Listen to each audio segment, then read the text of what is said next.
नमस्कार मित्रों, आपका एक बार फिर से मेरे यूट्यूब चैनल एस्ट्रो एडवाइज पर स्वागत है।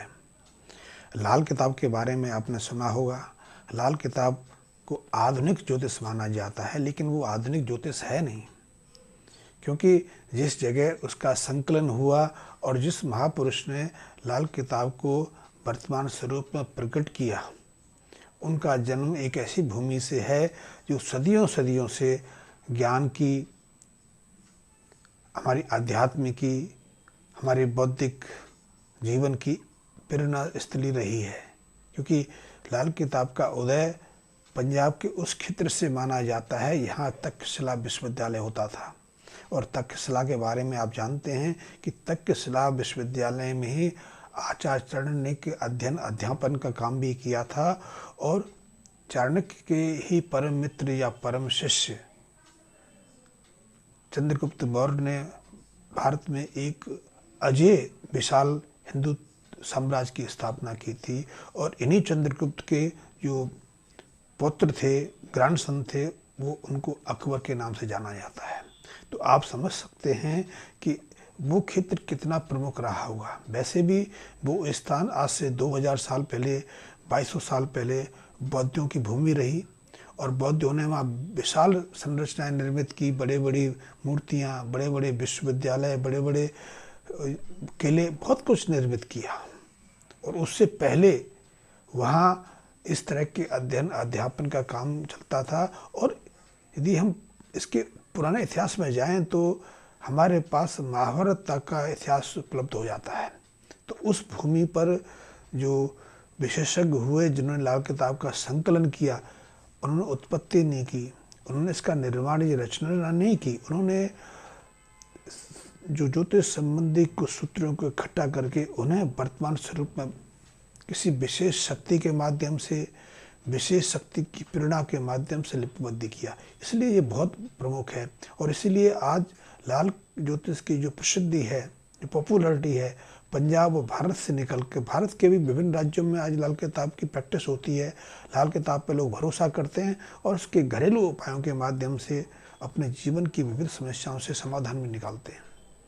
लाल किताब के माध्यम से वर्षों से रुके हुए कार्य, फांसी के इंतजार में बैठे हुए कैदी या भयंकर जटिल बीमारी से त्रस्त मरीज, उनकी समस्याओं का क्षण भर में इलाज हो जाता है। क्योंकि इनके इलाज उस पद्धति से, उस प्रक्रिया पर निर्भर हैं जो जीवन की प्रक्रिया है, जिससे हमारे सृजन का कार्य हुआ है।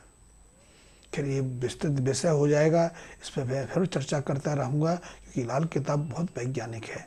और इसी की वैज्ञानिकता को देखकर मैंने वर्तमान आधुनिक चिकित्सा, या फिर कहते हैं जो परंपरागत हमारी पारसर संहिता ज्योतिष है, वैदिक ज्योतिष है, उसको छोड़कर इस विज्ञान को पकड़ा। क्योंकि इसके छोटे छोटे प्रयोग बहुत अद्वितीय प्रभाव डालते हैं।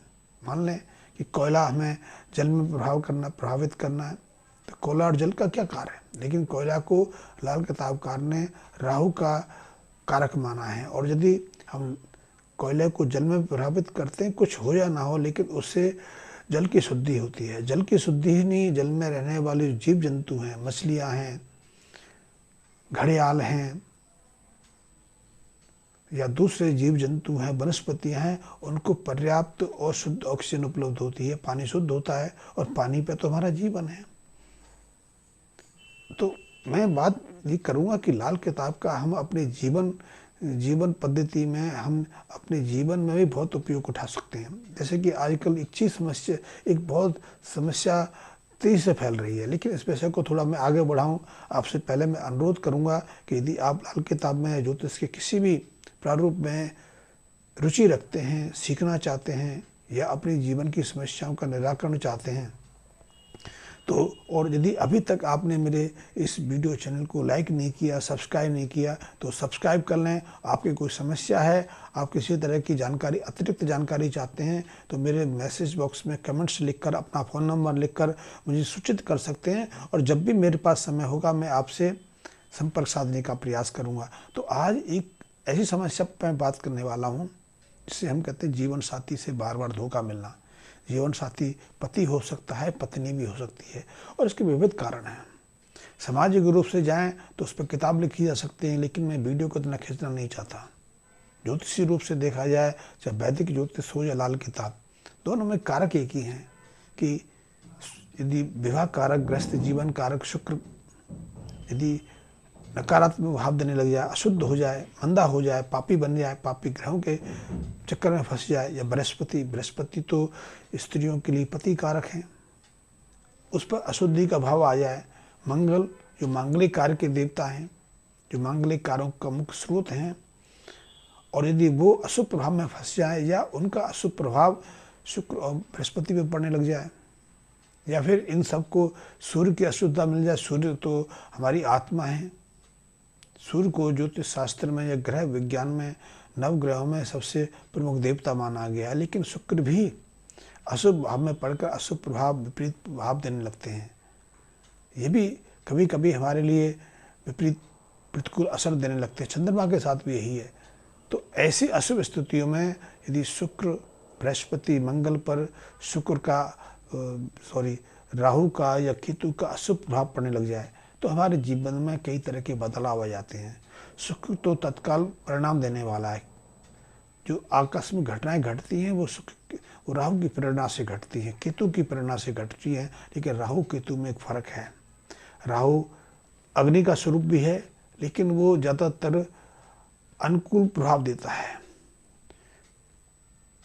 केतु अनुकूल प्रभाव देता है, राहु प्रतिकूल प्रभाव देता है, लेकिन दोनों के परिणाम तत्काल मिलते हैं। तो ऐसे में यदि शुक्र, बृहस्पति, मंगल, सूर्य, चंद्रमा राहु केतु के अशुभ प्रभाव में आ जाएं तो हमारी जिंदगी मुश्किल में फंस जाती है। जीवन साथी एक दूसरे का नुकसान करने लगते हैं, झूठ बोलने लगते हैं, उनके जीवन में कलह की स्थिति बन जाती है। और मैं आज वो उपाय बताऊंगा कि आप जीवन साथी से मिलने वाले बार बार धोखों से कैसे बच सकते हैं। कि यदि जीवन साथी आपके साथ धोखा देता है, झूठ बोलता है, आपके साथ किसी तरह का दोहरा करता है, तो जीवन त्रस्त हो जाता है। तो ऐसी स्थिति में आप यदि जीवन साथी के धोखे से बचना चाहते हैं तो लाल किताब की मदद ले सकते हैं। लाल किताब में उपाय तो बहुत हैं, लेकिन बहुत सहज साधारण उपाय हैं, लेकिन उनके करने की एक विशेष पद्धति है। इसी पद्धति पर यदि हम नहीं करते तो उनका पूरा परिणाम नहीं मिलता। जैसे कि वैदिक ज्योतिष में हम दशा, अंतरदशा, प्रत्यंतर दशा या गोचर स्थिति को देखकर हम भविष्य फल कथन करते हैं, या फिर उसके अनुसार हम उपयुक्त उपाय की मदद लेते हैं। क्योंकि वैदिक पद्धति में पूजा अर्चना, कर्मकांड, दान पुण्य का महत्व है, नाग धारण का, स्टोन धारण करना। लेकिन लाल किताब इन सारे जटिल प्रक्रियाओं ना पढ़कर सहज साधारण जो घरेलू उपचार हैं, घरेलू जो चीज़ें हैं, उनके माध्यम से जीवन की जटिलताओं का निराकरण करती है। लेकिन इसके उपायों की एक अलग पद्धति है। ये पद्धति है वर्ष फल के आधार पर, क्योंकि वर्ष के जब भी हमारा जन्मदिन आता है तो उसके अनुसार हमारी ग्रह जो हमारी जन्म कुंडली के जो ग्रह हैं वो अपनी अवस्थाएं बदल लेते हैं, स्थितियां बदल लेते हैं और उसके अनुसार वो प्रभाव देते हैं। इसलिए हमारे जीवन में निरंतर कई तरह के उतार चढ़ाव आते रहते हैं। तो ऐसे में यदि जीवन साथी आपको बार बार धोखा दे रहा है तो आप शुक्र को प्रभावी बनाने के लिए, सुख की अनुकूलता पाने के लिए सुख संबंधी कुछ उपाय कर सकते हैं। इसमें सबसे पहला उपाय तो यही है कि आप 9 सफ़ेद फूल की कली लेकर उन्हें गंगा जल से धोकर आप जमीन पर गिराएं। ये बहुत अच्छा उपाय है, इसको आप कर सकते हैं। दूसरा, अपने वजन के बराबर जौ लेकर और उन्हें गौ दुग्ध से, गाय के दूध से धोकर जल प्रभावित करें, जल शुद्ध हो। क्योंकि गौ दूध मैं इसलिए कहता हूँ कि आज दूध शुद्ध नहीं है। यदि आप डेयरी का दूध लेंगे, थैली का दूध लेंगे तो वो दूध है नहीं। और दूध जो हम धोने का कार्य लेते हैं वो उबला नहीं होना चाहिए, वो ताज़ा होना चाहिए, गौदुग्ध होना चाहिए, घरों से दूध होना चाहिए। इसको उबालना हो कि उबालने के बाद दूध के प्राकृतिक तत्व समाप्त हो जाते हैं। इसके अलावा आप एक टीन के बर्तन में, चाहे पीपा हो सकता है या कोई और स्टील का बर्तन हो सकता है, उसमें गंगा जल भरकर, भरपूर मात्रा में गंगा जल भरकर, उसमें चांदी का चकोर टुकड़ा डालकर और उसको सील बंद करके अपने शयन कक्ष में, अपने बेडरूम पर स्थापित कर सकते हैं। और इससे हमारे मन में जो दूसरे के प्रति बुरे विचार आते हैं, बुरी भावनाएं पैदा होती हैं, धोखा देने की प्रवृत्ति बनती है, उसमें रुकावट आती है। मंगल संबंधी उपायों की मदद ली जा सकती है। मंगल के लिए मीठी रोटियां आप कुत्तों को खिला सकते हैं, कौओं को खिला सकते हैं। 8 रोटियां आप हर मंगलवार को गुड़ की चाशनी से बना के उन्हें कुत्ते और कौओं को डाल सकते हैं। दूसरा, आपकी जो थाली है, जिस थाली से आप भोजन कर रहे हैं, उस थाली से गौग्रास निकाल के गाय को उसके 3 हिस्से करें। एक गाय को दें, एक कौवे को दें और एक कुत्ते को दें। इसका मदद ले सकते हैं। 43 दिन तक लगातार आप चाहो तो एक पूजा वाला नारियल और एक मुट्ठी आप बादाम या छुआरे को इन्हें लेकर मंदिर में चढ़ा सकते हैं, जिनका जल प्रवाह कर सकते हैं। लेकिन इसी में कमी हो जाती है कि हम छुआरे लें कि बादाम लें। छुआरे बादाम वैसे तो सामान्य देखें तो ये राहु के कारक है, लेकिन ग्रह वर्षफल की दशा से हम ये निर्णय लेते हैं कि व्यक्ति को जो नारियल है उसके साथ छुआरे जोड़ने हैं कि बादाम जोड़ने हैं। और नारियल की भी अलग अलग अवस्थाएं रहती हैं। एक नारियल हरा आता है, वो भी उपयोग में आता है। एक नारियल हरे के बाद जो भूरा हो जाता है, जिसके ऊपर जटाएं चढ़ी रहती हैं, वो भी नारियल पूजा वाला है। तीसरा, जब सूख जाता है तो सूखा नारियल भी मांगलिक कार्य में चलता है। यदि ये बहन के घर भाई आता है तो विदाई में बहन उसी नारियल को देती है। एक नारियल और जो गोला होता है, इससे हम उतार देते हैं। और इन सब का उपयोग लाल किताब में बताया गया है। लेकिन विभिन्न अवस्थाओं के अनुसार, विभिन्न ग्रह अवस्थाओं के अनुसार और वर्षफल के अनुसार। लेकिन एक चीज और भी हम लाल किताब में देखी गई कि पहले कौन सा उपाय करें। हम राहु की शांति करें, शुक्र को प्रबल बनाएं, मंगल को शांत करें, या बृहस्पति को शुभ और प्रबल बनाएं। ये चुनाव होता है व्यक्ति की जन्म कुंडली में, जो वर्षफल के अनुसार ग्रहों की स्थिति होती है। और यही बहुत सारे लाल किताब के ज्योतिषी धोखा खा जाते हैं, सही जो उपायों की प्रक्रिया बताने में चूक जाते हैं। तो मैंने जो प्रक्रिया बताई वो साधारण व्यक्ति के हिसाब से है।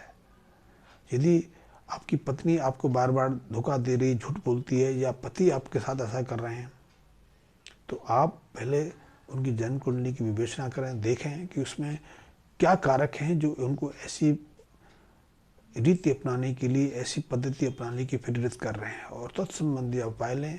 आप देखेंगे कि रातों रात हफ्ते में आपका जो व्यवहार है, आपकी जो जीवन पद्धति का उतार चढ़ाव शांत हो जाएगा। आपके परस्पर संबंध बहुत मधुरमय हो जाएंगे। कि लाल किताब और ऐसे उपाय एक विस्तृत प्रक्रिया बन जाते हैं, वीडियो बढ़ जाते हैं। तो वीडियो ना बढ़े इसलिए मैं साधारणतः आपको समझा दिया कि आपका जीवन साथी आपको बार बार धोखा दे रहा है, तो उसका कारण क्या है और उससे आप कैसे मुक्ति पा सकते हैं। धन्यवाद मित्रों।